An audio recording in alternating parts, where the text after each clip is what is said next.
లూకాసు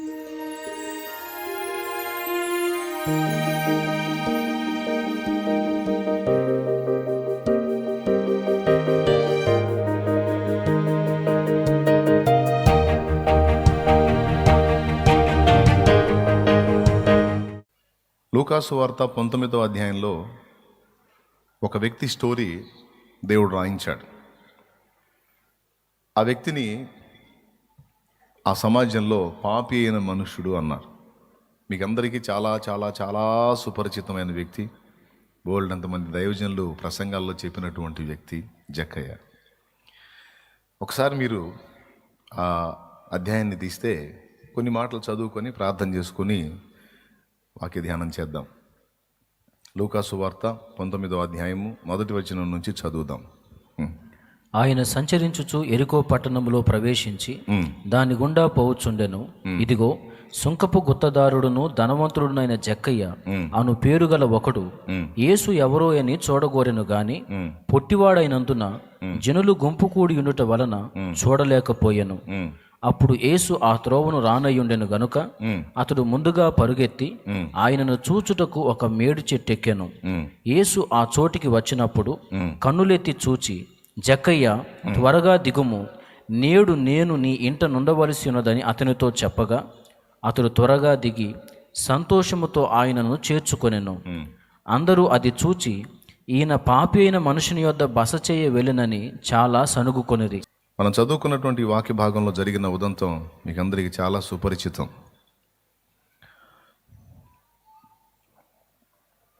ఇతడు ధనవంతుడు మరియు సుంకపు గుత్తదారుడు. ఆ రోజు జనసమూహం కోలాహలంగా ఉంది. ఏంటంటే నజరేయుడగు యేసు ఈ ప్రాంతానికి వచ్చాడు అని ఏ నోట పట్టిందో అదే వార్త. ఇతను బాగా డబ్బు సంపాదించినాడు. ఎలా సంపాదించాడో తనే చెబుతాడు తర్వాత. అంటే రూపాయి పొందాల్సినోడి దగ్గర 4 రూపాయలు వసూలు చేశాడనమాట. అధికంగా ధనాన్ని వసూలు చేసినోడు, కనికరం, జాలి, ప్రేమ, దయ మొదలైన సెంటిమెంట్లకి దేనికి కూడా తావివ్వనివాడు. అందుకని ఆ ప్రాంతం మొత్తం కూడా సుంకపు గుత్తదారుడైన జక్కయ్యకు వాళ్ళు పెట్టుకున్న టైటిల్ ఏంటంటే పాపి అయిన మనుష్యుడు. మంచోడు కాదు, చెడిపోయినోడు, పాపి అయిన మనుష్యుడు అని అందరూ అసహించుకునేవాళ్ళు. ఎందుకంటే అంత కాఠిన్యంగా వ్యవహరించేవాడు అతను. అయితే యేసుప్రభు ఆ ప్రాంతానికి వచ్చాడన్న వార్త అతను చెవిన పడినప్పుడు అతని మనసులో ఒక ఆశ మెదిలింది. చాలామంది చెప్పగా విన్నాను, యేసు అలా, యేసు ఇలా, యేసు అది, యేసు ఇది అని ఏదో చెబుతా ఉన్నారు.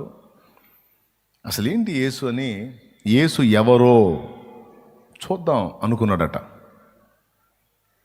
అసలు ఆయనతో మాట్లాడదాం, ఆయనతో పరిచయం ఏర్పరచుకుందాం, ఆయన ఆహ్వానిద్దాం, లేకపోతే ఇంకొకటి ఏదో చేద్దాం ఏమనుకోలా. జస్ట్ చూద్దాం, యేసు ఎవరో అని చూడగోరేను అనుకున్నాడు అని ఉంది ఇక్కడ లేఖనంలో. సరే, యేసు ప్రభు వస్తూ ఉన్నాడు. జనసమూహం గుంపులు గుంపులు, మరి ఆయన చుట్టూ ఆయన మాట్లాడుతూ ఉన్నాడు. అందరూ గుంపులుగా పడి వింటూ ఉన్నారు. మధ్యలో ఆయన ఉన్నాడు, చుట్టూ జనమే, దాదాపు వేలాది మంది ఉన్నారు ఆయన చుట్టూ. పాపం జక్కయ్య ఆశ తీరలే. ఆయన అనుకున్నది ఏంటంటే యేసును చూద్దాం అనుకున్నాడు. మనిషి కొంచెం పొట్టివాడు. మిగిలిన వాళ్ళందరూ ఎవడో చూడండి ఇట్లా పాపం ఎటు పక్క సందు చేసుకుని వచ్చి ఆయన చూద్దామని ట్రై చేసినా కుదరట్లా. ఇసుగొచ్చింది. వాళ్ళ ఇంట్రెస్ట్ను బట్టి కొంతమంది చూడలేకపోతే కొంతమంది నీకు కూడా యేసు కావాలరా, నీలాంటి పాపాత్ముడికి కూడా యేసా అన్నట్టుగా అడ్డు తగిలి మొత్తానికి పాప రిస్క్ పెట్టారు మనోడిని. తిప్పలు పడ్డాడు కానీ చూడనేలా.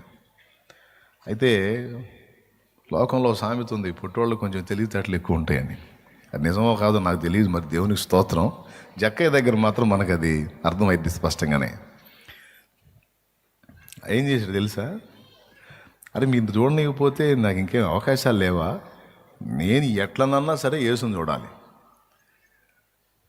ఇక మీరు నా మీద కనికరం చూపలేదు కనుక, నన్ను చూడలేదు కనుక నేను చేసే పని నేను చేస్తానని ఆయన ఏ రూట్లో వస్తున్నాడో గమనించాడు.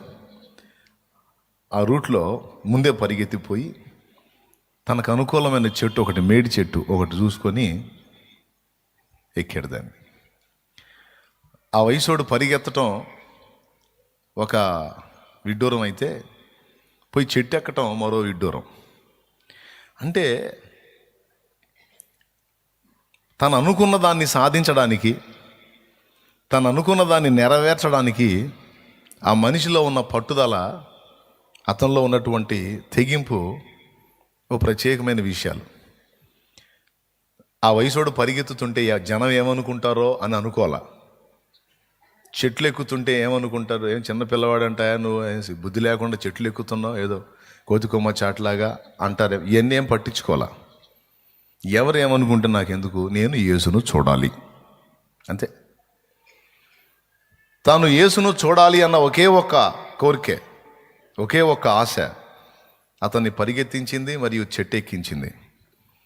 ఆ ఏజ్కి సంబంధించిన పనులు కాదు రెండు, అయినా చేశారు.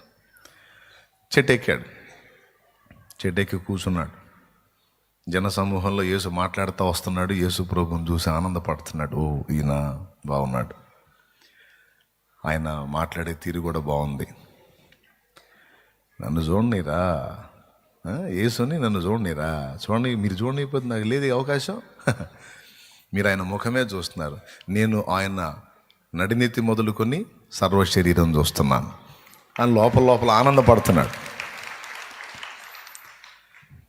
లోపల లోపల ఆనందపడుతున్నాడు. మళ్ళీ లోపల లోపల ఒక రకమైన దుఃఖం ఉంది. యేసు బాగున్నాడు, బాగా మాట్లాడుతున్నాడు, అయినా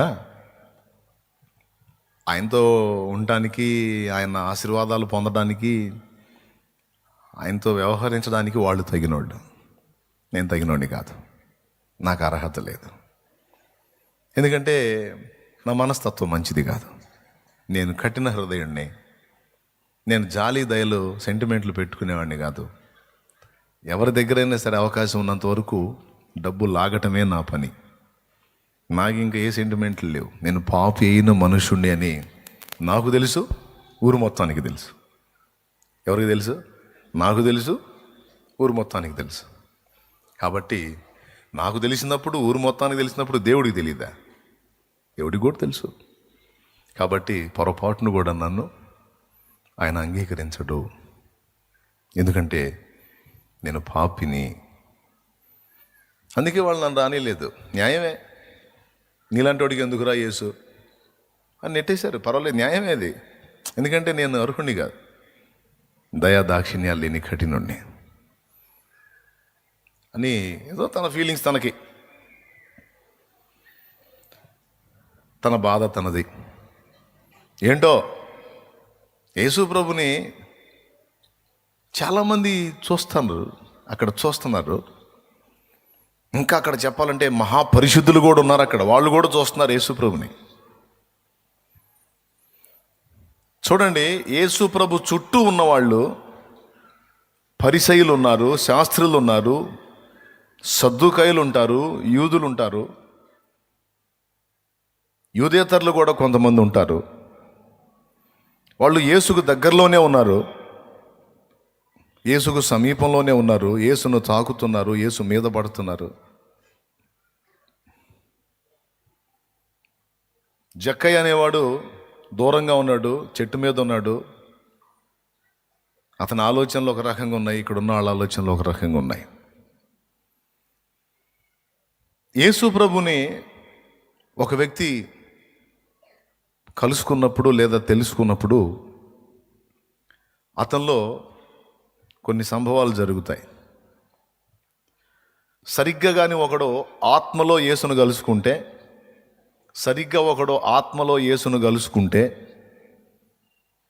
ఆ వ్యక్తిలో కలిగేటువంటి ప్రకంపనలు వేరుగా ఉంటాయి. ఆశ్చర్యం ఏంటంటే, అక్కడ ఉన్నోళ్ళు యేసును చూశారు,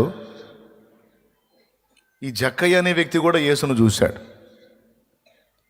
వాళ్ళైతే ఇంకా ఎక్కువ సమీపంలో ఉన్నారు, జక్కయ్య కొంచెం దూరంగా ఉన్నాడు, కానీ మొత్తానికి ఇద్దరు యేసును చూస్తున్నప్పుడు ఈ దగ్గరుండి చూసేవాళ్ళు, దగ్గరుండి ఆయన మాటలు వినేవాళ్ళు, కలుసుకునేవాళ్ళు, వాళ్ళ స్పందన ఒక రకంగా ఉంది. దూరంలో చెట్టు మీద ఉండి యేసును చూస్తూ యేసు ప్రభుని గురించి ఆలోచిస్తున్న వాని యొక్క ప్రకంపన లేదా అని హృదయంలో స్పందన వేరుగా ఉంది. ఇతని హృదయంలో కలుగుతున్న ఆలోచనలు వేరు, యేసు ప్రభు పక్కనున్న వాళ్ళ ఆలోచనలు వేరు. యేసు ప్రభు సమీపంలో ఉండి ఆయన మాటలు వింటున్నట్టు, ఆయన స్పర్శిస్తున్నట్టు ఉన్నటువంటి వ్యక్తుల్లో ఎలాంటి అభిప్రాయం ఉందో మీకు తెలుసు.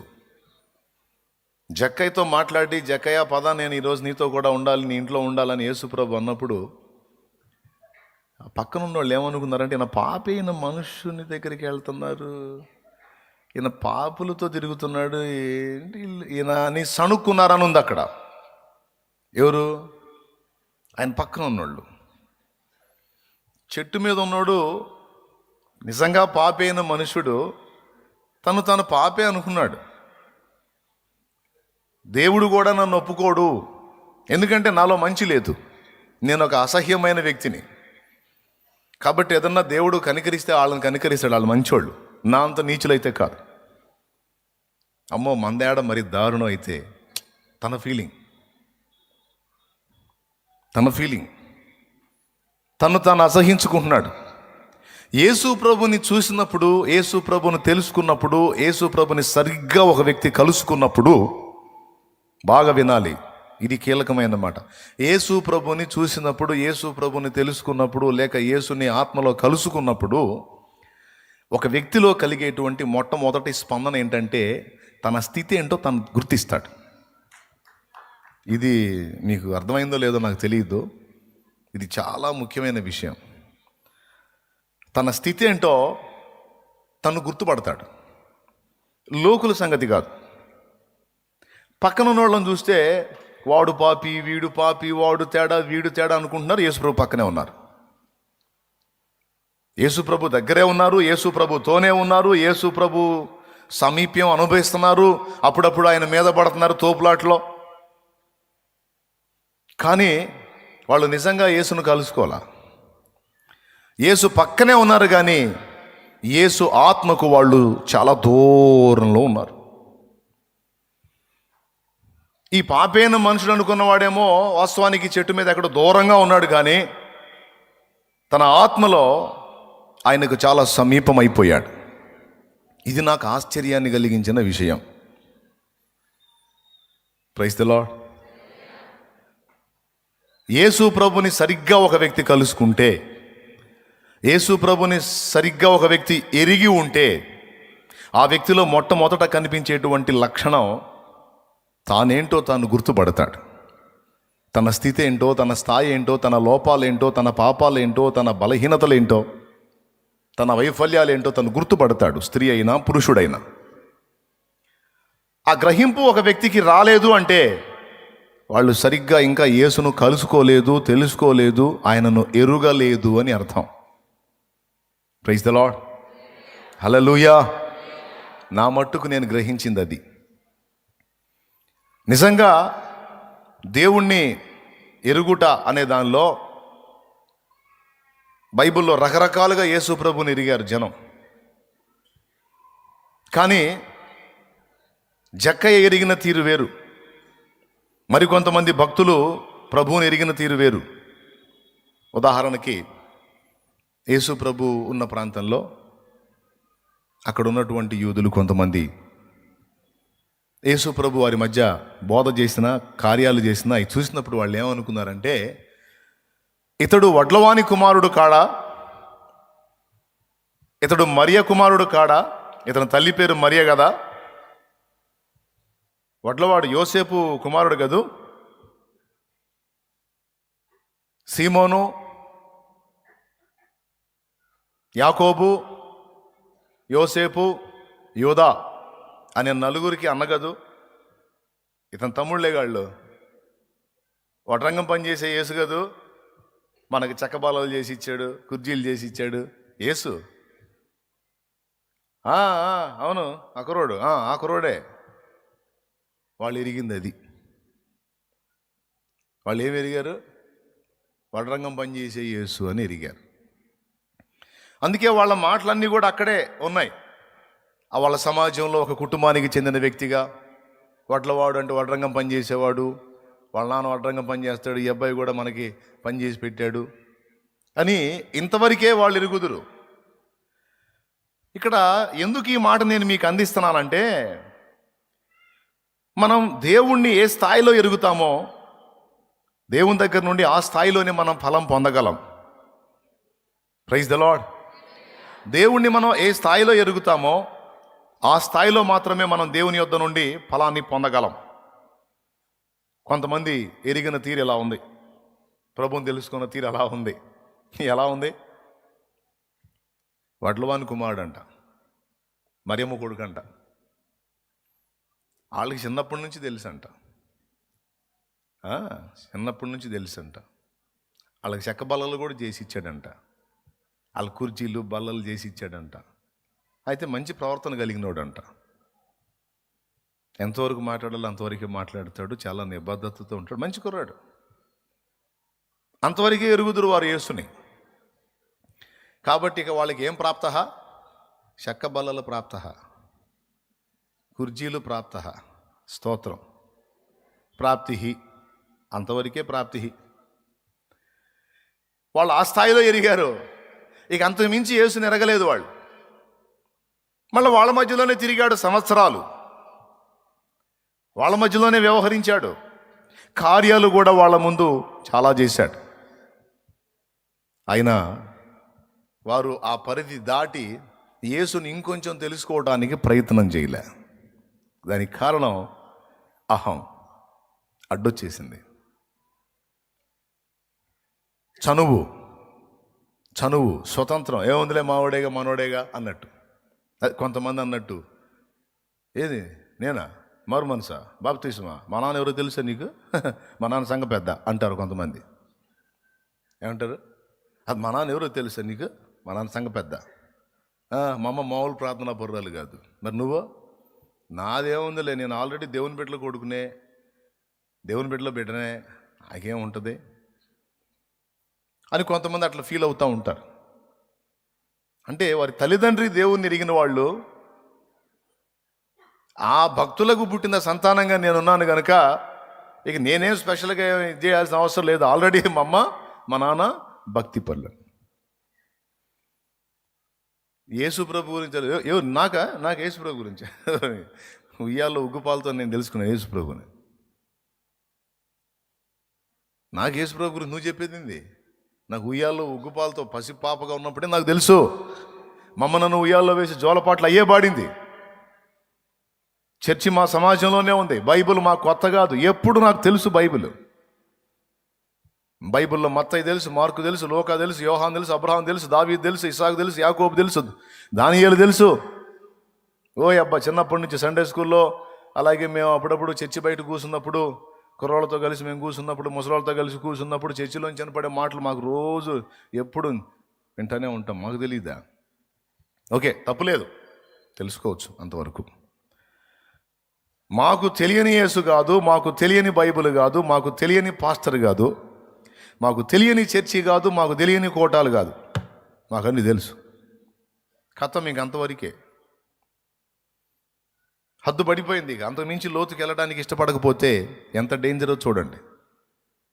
కానీ కొంతమంది అలానే ఉన్నారు. నాకు తెలుసు అనుకుంటా. వీళ్ళలాగే మరియమ్మ కొడుకు కదూ, వడ్లవాని కుమారుడు కదూ. దేవుని వాక్యం ఏం చెప్పిందంటే, వారు అంతవరకే ఎరిగి ఉన్నందున, అంతవరకే వారు ఆయనకి హద్దు నియమించినందున, అంతకు మించి వారికి ఏ కార్యం కూడా ఆయన చేయలేదు అని రాస్తుంది. చూస్తారా? అంతకు మించి ఏం చేయలేదట. కొంతమంది రోగులను స్వస్థపరచడం తప్ప ఇంకేం చేయలేదు. అక్కడే ఉంది మత్తయి సువార్త 13లో చూస్తే మీరు ఒకసారి వచనం 54వ వచనం 13:54లో, అందువలన వారు ఆశ్చర్యపడి, ఈ జ్ఞానమును ఈ అద్భుతములను ఇతనికి ఎక్కడి నుండి వచ్చినవి? ఇతడు వడ్లవాని కుమారుడు కాడా? ఇతని తల్లి పేరు మరియ కాదా? యాకోబు, యోసేపు, సీమోను, యోదాయను వారు ఇతని సహోదరులు కారా? ఇతని అక్క చెల్లెండ్రందరూ మనతోనే ఉన్నారు కారా? ఇతనికి ఈ కార్యములన్నీ ఎక్కడి నుండి వచ్చినని చెప్పుకొని ఆయన విషయమై అభ్యంతరపడిరి. అయితే యేసు ప్రవక్త తన స్వదేశములోను తన ఇంటను తప్ప మరి ఎక్కడనైనను గణహీనుడు కాడని వారితో చెప్పెను. వారి అవిశ్వాసమును బట్టి ఆయన అక్కడ అనేకమైన అద్భుతములు చేయలేదు. అది మనము ఆయనను ఎరిగి ఉన్న స్థాయిని బట్టే ఆయన కార్యాలను, ఆయన శక్తిని, ఆయన ప్రభావాన్ని మనం పొందగలం. మనం ఆయన ఎరిగి ఉన్న స్థాయిని బట్టి. మనం ఆయనను తక్కువగా ఎరుగుంటే తక్కువ కార్యాలే పొందగలం. ఆయనను ఎక్కువగా ఎరుగుంటే ఎక్కువ కార్యాలను చూడగలం. ఆయనను మనం ఎంతగా ఎరుగున్నామో మన విశ్వాసం అంతగా పెరిగిపోతూ ఉంటుంది. కొంచెముగా ఎరిగి ఉంటే కొంతవరకే విశ్వసించగలం. ఆయనను బాగుగా ఎరిగి ఉంటే మన విశ్వాస పరిమాణం కూడా ఒక రేంజ్లో ఉంటుంది. విశ్వాస పరిమాణం కొంచెంలో ఉన్నప్పుడు కొద్ది కార్యాలే మనం చూడగలం. విశ్వాస పరిమాణం ఒక రేంజ్లో ఉన్నప్పుడు ఆయన కార్యాలు కూడా ఒక రేంజ్లో అనుభవించగలం, చూడగలం, చూపించగలం. సింపుల్ సందేశం. ఇంకేం కావాలి? టూకీగా 2 ముక్కల్లో అయిపోయింది, అంతే.